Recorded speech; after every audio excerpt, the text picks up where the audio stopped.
¿Y qué sucede cuando nosotros agarramos una lata que compramos en este especial y oh sorpresa, vemos que ya está caduca?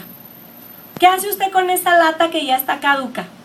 ¿La prepara para cocinar o la tira? Regularmente la tiramos, ¿verdad? Y nos da un poquito de incomodidad. Primero, porque estamos tirando la comida. Segundo, porque fue algo que compramos y no utilizamos. Se quedó ahí, no cumplió su uso.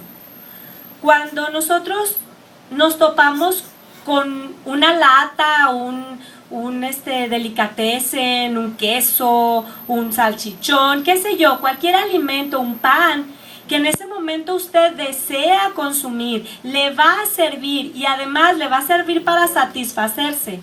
Va a cubrir una necesidad, que es el hambre, que es nutrirse, y de momento no puede hacerlo. ¿Por qué? Porque está caduca, porque ya no sirvió. Y nos da esa incomodidad porque fue algo que estaba destinado a servir y no cumplió su cometido. Entonces lo caduco o lo que está caducado es algo que ya le pasó su periodo de tiempo de utilidad. Ya no se pudo usar. Fue creado con un propósito, satisfacer una necesidad. Fue creado con un propósito, servir, funcionar. Pero ese propósito, el tiempo hizo que se fuera a la basura.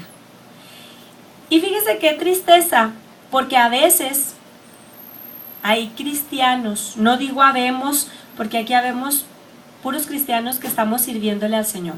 Amén. Y la prueba es que usted está sentado ahí. Amén. Aquí no hay nadie que no sirva.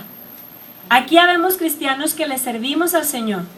Si usted venció la enfermedad, el coraje, el cansancio, el sentimiento adverso y está ahí sentado, usted es más que vencedor. Amén. Usted sirve y usted es herramienta en las manos del Señor. Pero tristemente, hermanos, a veces nos encontramos con cristianos que ya no sirven, que están caducos, porque su tiempo ya pasó. Porque fueron creados, fueron rescatados del mundo con un propósito. Estaban diseñados para servir, para llevar bendición, para nutrir otro cuerpo con la palabra. Y pasó el tiempo y se caducaron. Y tristemente a veces el Señor tiene que desechar ese producto porque ya no le sirvió. Fue el tiempo pasó. Y a veces esos cristianos no dejan, no es que el Señor no los haya usado y que el Señor haya dejado como nosotros añejar ahí los alimentos, no, es que no se dejaron usar.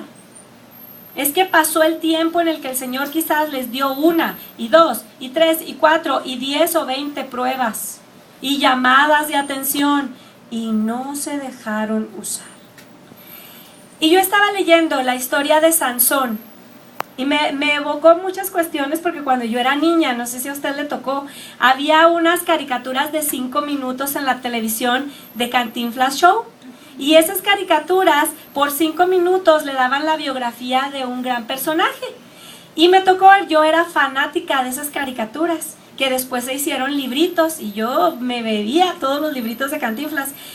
Y me recordó que esa caricatura a mí me impactó mucho, que era la vida de Sansón. Y cómo Sansón se agarraba de los muros y lo decía, muera Sansón con todos los filisteos. Y aventaba los muros y se caía aquello y se moría Sansón en efecto con todos los filisteos que estaban en ese lugar. Y cuando yo estaba leyendo ahí en Jueces capítulo 13, la historia de Sansón, la verdad es que me impactó y me evocó de esa caricatura, que siendo una caricatura secular, nada tenía de bíblica, ni pretendía llevar la palabra de Dios, sino la vida de un personaje.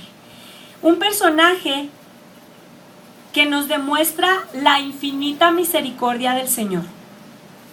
Porque Sansón fue diseñado desde el vientre de su madre para servir al Señor. fue diseñado con un propósito, fue creado, Dios lo usaba, el Espíritu Santo estaba dentro de él. Dios lo usaba y tenía comunión con él, pero Sansón decidió no dejarse usar. Y en su infinita misericordia, cuando Sansón muere aplastado, ¿verdad?, por esas enormes columnas del edificio, Sansón reconoce el poderío de Dios.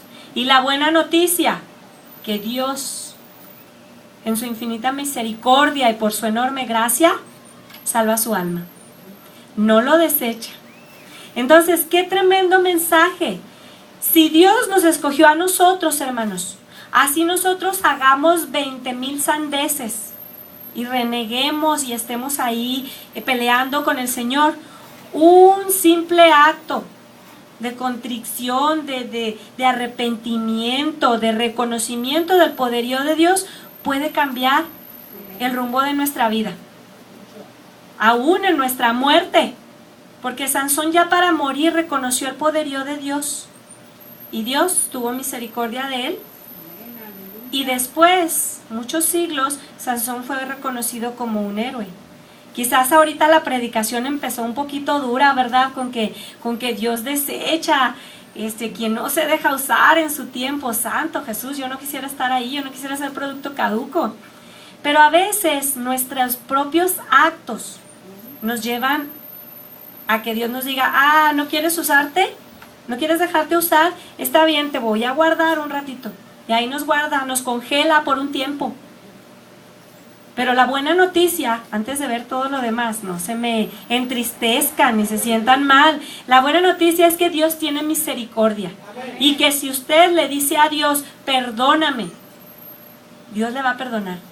Porque a eso vino, ¿sí? A salvar lo que se había perdido. Entonces la historia de Sansón es una historia que con todas las tragedias que vivió Sansón muestra la infinita misericordia de Dios y que lo que Dios hace lo mantiene. Si Dios le prometió algo, Dios lo va a cumplir.